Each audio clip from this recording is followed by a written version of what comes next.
welcome back to my channel. My name is Barbara and I'm so happy that you are here today because today I'm going to be talking about how my autumn equinox went.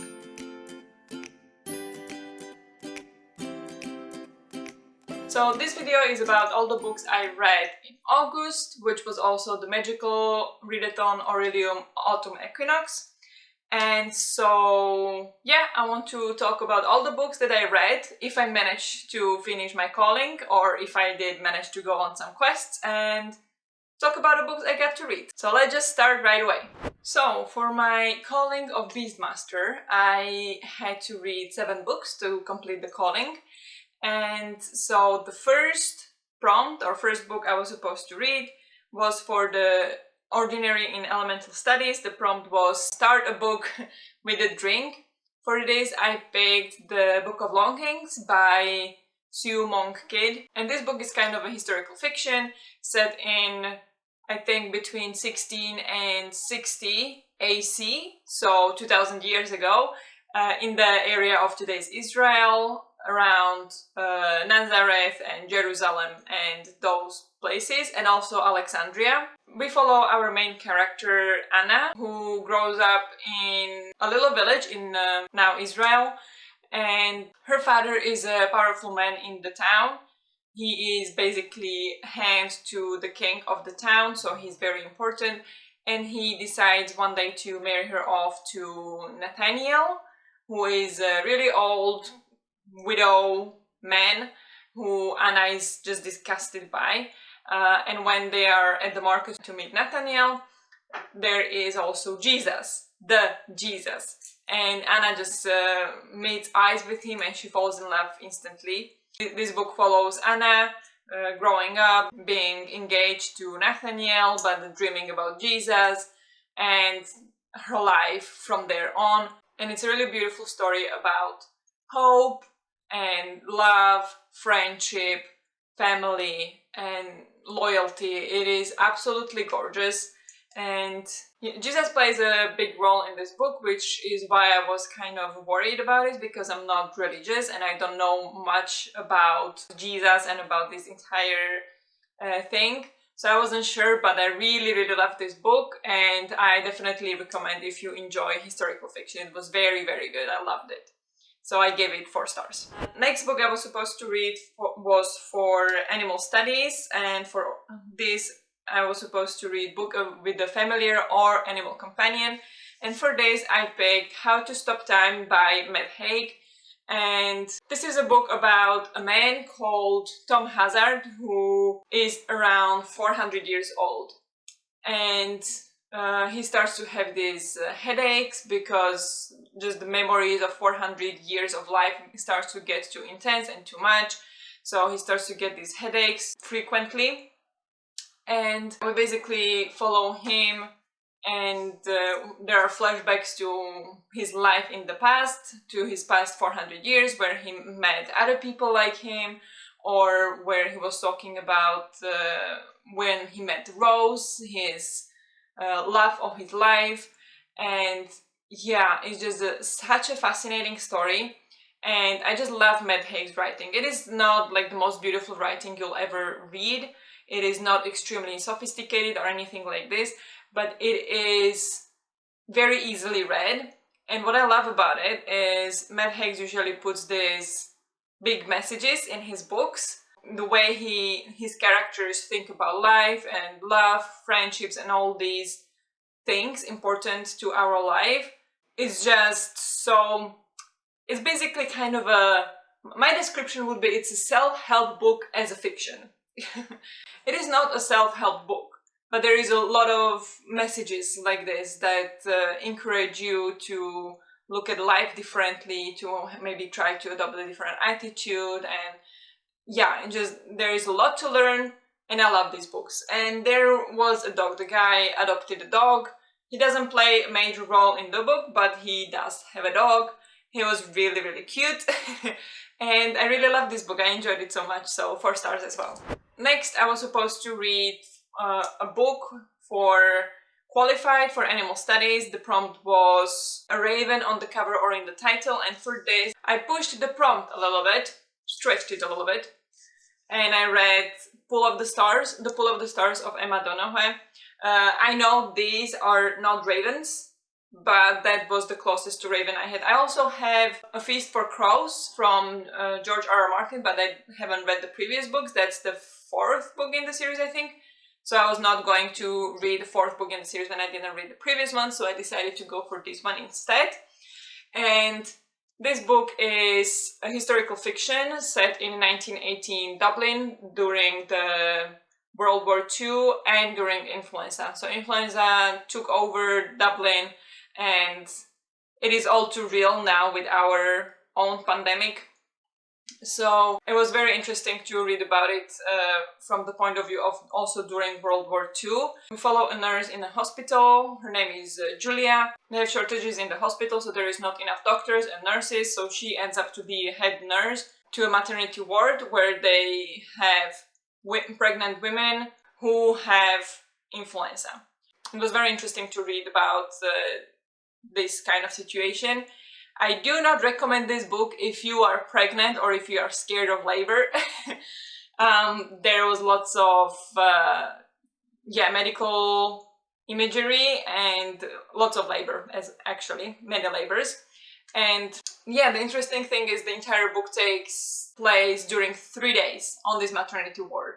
And so we basically follow the nurse Julia step by step every day, so like hour by hour. And it was so fascinating. And a big part of the book is also the bond she creates with this young girl that is sent to help her, because she's the only nurse on the ward and she asked for help.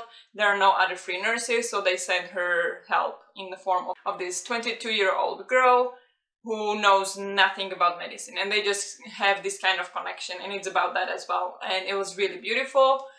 I listened to this on audiobook. The audiobook was brilliant, especially because the book itself doesn't have much punctuation. It does have comma and periods, but it doesn't have the marks to mark when a character is talking. So oftentimes I had to go back, reread it, when I finally realized if it was something a character was saying or if it was just a description. But the audiobook helped with this a lot because the narrator was making the voices, so I didn't have to worry about that. So I definitely recommend audiobook over the physical book, but I really enjoyed this one as well, and 4 stars also.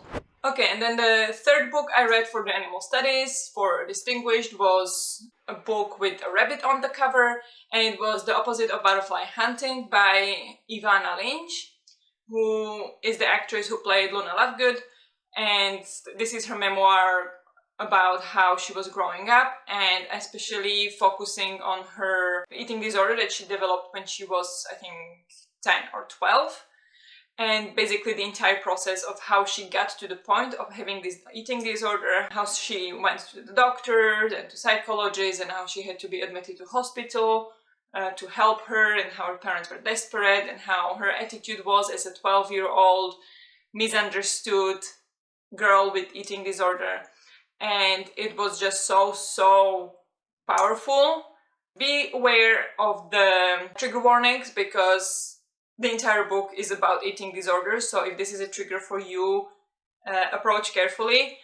Otherwise, I definitely recommend. It helps you understand how people with eating disorders get to the point of having an eating disorder. Not all of them, obviously, it's not one fits all, but just the general thought process and how they might feel. So it was very interesting. I really enjoyed it. So, and audiobook is narrated by Ivana herself, so brilliant. I love my memoirs like that, so amazing. Also 4 stars. The next one, I was supposed to reach Ordinary in the alchemy subject, and for this the prompt was read a book from someone's worst book list that you think you might enjoy. And for this I went for The Starless Sea by Erin Morgenstern, which I know that the G doesn't like. G really doesn't like this book. I think she gave it 2 stars, and I thought I could enjoy it because I loved The Night Circus by the same author. So I went for The Starless Sea, and this book is about stories. It's a story about story about story, and Basically what it is, we follow our main character Zachary, who is 24 years old, and he's at the university, and while he's waiting for his new semester to begin, he reads books in a library. So one day he finds a book called Sweet Sorrows that he borrows. There is no author, so he's very intrigued. He starts reading it and he realizes that one of the chapters is about him. It's basically a story from his own life, and he's 100% sure it's him, and he is freaking out. And this is such an intriguing start. This was in the first 30 pages or something, and it was so good, because the way this book is written, and basically there are a chapter from the book that Zachary is reading, and then chapter from Zachary's point of view, and then again chapter from the Sweet Sorrows book, and then chapter from Zachary's story. So we read a book about Zachary reading a book, which we are also reading at the same time. It's crazy, and I absolutely loved it. And then he tries to find out where the book came from. He finds out it's from a collection, so he tries to research that collection, and just, yeah, one thing leads to another, and it's so fascinating. I absolutely adore the book. I was confused the entire time, but I knew that it all would come together in the end. But my problem with the book was that first maybe half of it, or maybe 60% of it, were amazing. I absolutely loved it. However, the last 40%, 30%, they turned very abstract and dark, and that I didn't enjoy. That's not the kind of vibe I really like in books or in movies. It's just very claustrophobic for me, and I didn't like that at all. So I imagine if there are people, if you like that kind of setting, that kind of vibe and imagery, you could absolutely love this book. However, that's not for me, and I did not enjoy that. And the ending was amazing, again, mind-blowing, but what the hell happened, I don't know. So I was very fascinated by this book. I really enjoyed it, but it was also very confusing and a little bit disappointing, but that's probably more on me. So I give this book 3 stars, but I'm really glad I read it, and I definitely recommend for you to check it out. Next book I was supposed to read was For Ordinary, for Restoration, and here the prompt was read a book with a single object as the focus of the cover, and for this I picked If We Were Villains by M.L. Rio. And this is a Dark Academia book, which I never read before. Maybe if we consider In My Dreams I Hold a Knife, but that's not quite the same. Even though it did remind me of it. Anyway, If We Were Villains is a Dark Academia mystery where we follow our main character, Oliver, and his 6 classmates in the senior year in this prestigious university focused on arts. And these 7 students are the seniors in the theater faculty, and this university focuses on Shakespeare plays. So they do different kind of Shakespeare plays every year, and we follow them during their senior year in the university. These 7 students, they are very close, they are like a family, but they are also very competitive, and at some point something happens, not of their own fault really, but something happens and things start to get tense and interesting. And basically we follow our characters trying to figure out how to get past what happened and how to deal with it. And when it starts, the book starts basically with Oliver being released from prison for the crime that he committed. And he's talking to this detective who doesn't quite believe that he committed the crime. So basically the book is Oliver telling this detective what actually happened. And it is so interesting and so intriguing, and I absolutely loved the vibes. I think I fell in love with the Dark Academia genre because it was amazing. I really enjoyed it. I read the entire book in like 2 days, which hasn't happened in such a long time. I enjoyed it so much. And yeah, I give it 4 stars. So I definitely recommend if you enjoy mystery or Dark Academia.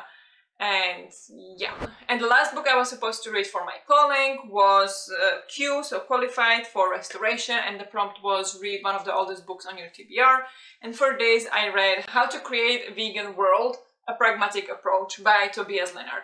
I bought this book at Tobias's lecture when he was in Bratislava, and so I went there and I bought it from him. I even have it signed by him, and yeah, so I finally got to read it.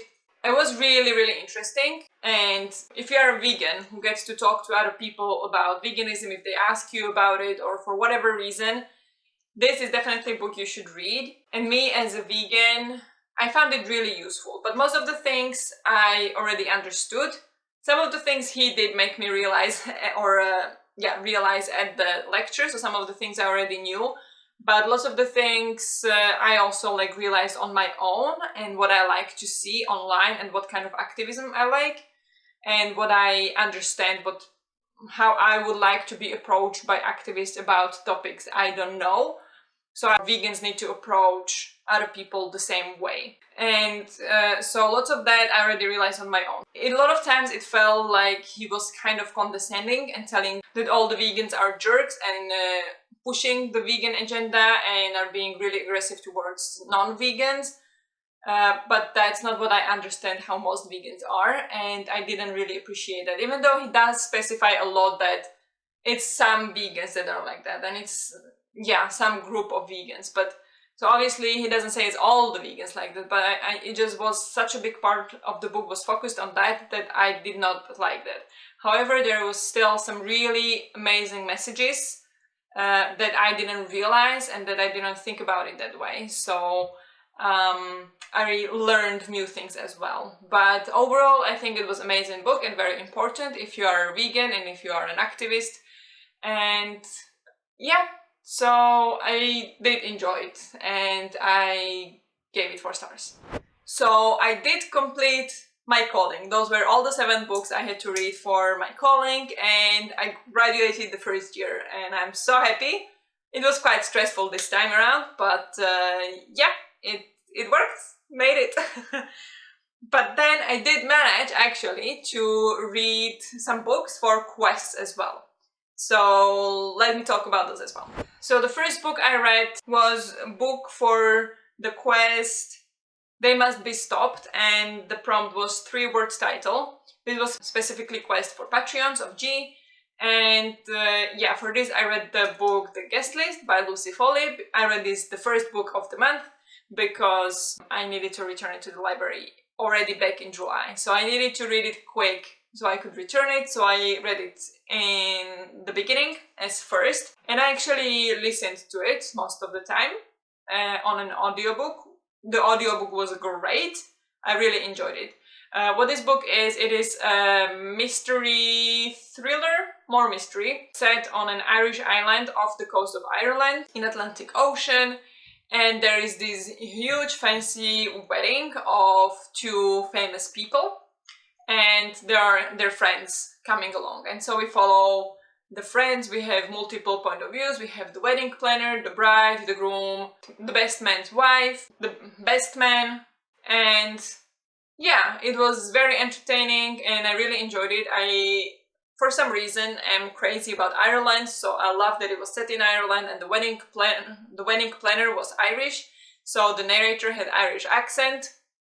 Love it. And yeah, it was just all in all very entertaining, very interesting. It was written in a way kind of like opposite of flashback, so we kind of have the main story is told during the wedding weekend, and then we have a couple chapters here and there that are from after the wedding and what happened. So we don't know from the start what happened, but we slowly learn about it, and it's just a very fascinating way it's written. So I really enjoyed it and I gave it 4 stars, and I definitely want to read more of Lucy Foley thrillers and mysteries. It was very good. Next quest I completed was Guild Events Preparations, and this was Buddy Read the Book.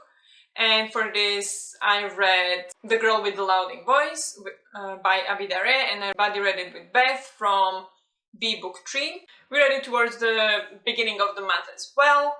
And this is, it's not really a historical fiction, it's contemporary fiction, coming of age story of a young girl in Nigeria who comes from a very poor family, and is married off to an old dude as a third wife, and basically all she wants to do is she wants to go to school and she wants to have influence and she wants to help other girls go to school, because girls in Nigeria are not typically going to school, only boys are. Yeah, so we basically followed that.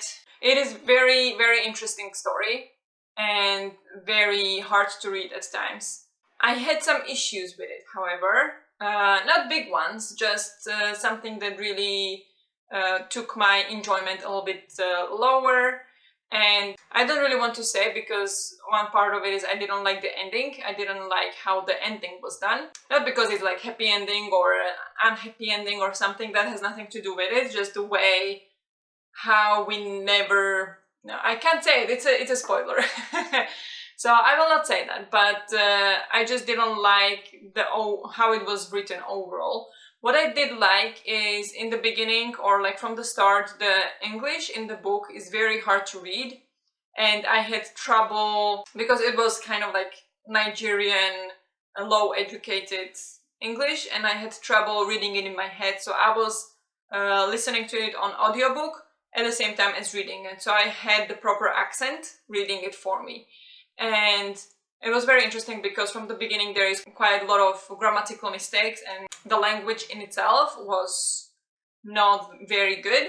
But as she learns more and more English, her English gets better, so the writing, the narration gets better too, which was very interesting touch. I really like that.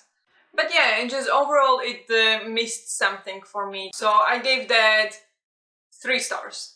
I did enjoy it, but it was missing something for me. So 3 stars, but I definitely recommend for everyone to read it because there were lots of interesting facts about Nigeria, and it is set in 2014, so it is shocking to learn what's still happening to girls in Nigeria in 2014. This is not like 30, 40, 50 years ago. This is now. Okay, 8 years ago, which is now. It's crazy. So I definitely recommend for everyone to read this book because there is a lot to learn from it.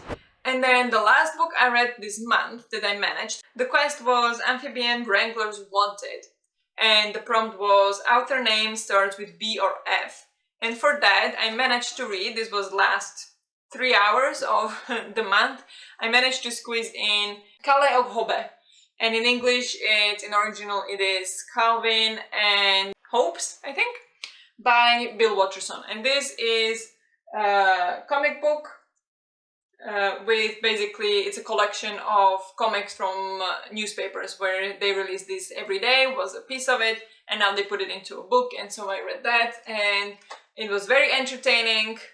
And some of the pieces were amazing, like I was actually laughing at them out loud. And yeah, some of them I didn't understand, but I read it in Swedish, so some of it maybe just escaped me because I'm not that great at Swedish right now. But yeah, I really enjoyed it, but it wasn't anything amazing, but it was fun. So I gave this 3 stars, I believe. And so that's all the books I read in August. I crushed it, I think. I finished all 7 books for my calling, and I read books for 3 quests, which is more than I could have hoped for. I mean, I'm really impressed with myself. No book was worse than 3 stars. All of them were 3 or 4 or 3.5 or 4.5 stars. So I think it was a very solid reading month, and I'm so happy, and I'm so excited for the next round of the readathon already, which I don't know if there will be some mini readathon, but the next round is in April, the full month one, so I'm already excited about that. But yeah, so that's all for this video. If you read any of these books, let me know so we can discuss more, and let me know what you thought of them, if you agree with my opinions or if you thought something else. And yeah, that is it. Thank you very much for watching, and I'll see you in the next one. Bye!